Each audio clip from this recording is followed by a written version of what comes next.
Indian T20 ടീമിന്റെ നായകസ്ഥാനത്തേക്ക് സഞ്ജു സാംസൺ എത്തുമോ എന്ന ചർച്ചകൾക്ക് പുതിയ മാനങ്ങൾ നൽകി താരം 2020 ക്രിക്കറ്റിന്റെ ഫൈനലിൽ പുറത്തെടുത്ത പ്രകടനം. നിർണായകമായ ഫൈനൽ പോരാട്ടത്തിൽ സമ്മർദ്ദങ്ങളെ അതിജീവിച്ച് സഞ്ജു നടത്തിയ ബാറ്റിംഗ് പ്രകടനം സെലക്ടർമാരുടെ ശ്രദ്ധ പിടിച്ചുപറ്റിയിരിക്കുകയാണ്. നിലവിലെ നായകൻ സൂര്യകുമാർ യാദവ് സ്ഥാനമൊഴിയുകയോ വിശ്രമം അനുവദിക്കുകയോ ചെയ്യുന്ന സാഹചര്യത്തിൽ ടീമിനെ നയിക്കാൻ സഞ്ജു സാംസൺ പ്രാപ്തനാണെന്ന വാദമാണ് ക്രിക്കറ്റ് വൃത്തങ്ങളിൽ ശക്തമാകുന്നത്. ഏതായാലും സഞ്ജുവിന്റെ മികവിൽ ഇന്ത്യ ലോകകപ്പ് നേടി. ലോകകപ്പ് സൂപ്പർ താരമാണ് ഇനി വിഴിഞ്ഞത്തെ ഈ പയ്യൻ. ഇന്ത്യൻ ക്രിക്കറ്റിൽ മലയാളി സുവർണ ലിപിയിൽ എഴുതി ചേർത്ത ഏട് ടൂർണമെന്റിലെ താരമാണ് ആ സഞ്ജു.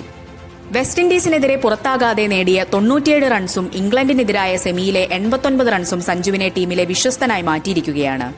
ഫൈനലിലും 89 റൺസ് നേടി സൂര്യകുമാർ യാദവിന് ഫൈനലിൽ റണ്ണൊന്നുമില്ല. നായകൻ എന്ന നിലയിൽ IPL രാജസ്ഥാൻ റോയൽസിനെ വിജയകരമായി നയിച്ച സഞ്ജുവിന്റെ തന്ത്രപരമായ നീക്കങ്ങളും ശാന്തമായ പെരുമാറ്റവും സെലക്ടർമാരുടെ പ്രീതി പിടിച്ചുപറ്റുന്നുണ്ട്.